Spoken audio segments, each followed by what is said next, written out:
Naririnig nyo ba mga kaibigan? Ang motor na ito ay XRM125 carb. Dinala po dito sa ating shop dahil ayaw gumana raw yung starter. Para makuha natin kung saan yung problema ay gamitin po natin ang ating test light. Ngayon ay ilagay po natin ang ating test light sa negative. Dahil ang maaaring problema ng motor na ito ay sa starter relay. Kung wala siyang inilalabas na positive na galing battery o doon mismo sa starter motor. Kaya dito natin agad itesting kung mayroong lumalabas na positive dito. Yun o, mayroong lumalabas na positive kaya ibig sabihin sa mismong starter motor yung problema.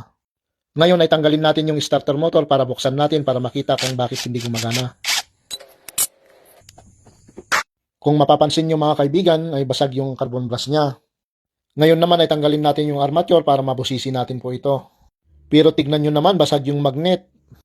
Na dapat sana kung walang problema dito ay magpapalit lang sana kami ng carbon brush. Kaya in-advise ko na lang sa may-ari na magpapalit na lang kami ng bagong starter motor. At ito na po yung bagong starter motor. At ikabit na po natin. The moment of truth na mga kaibigan. You know? Alright.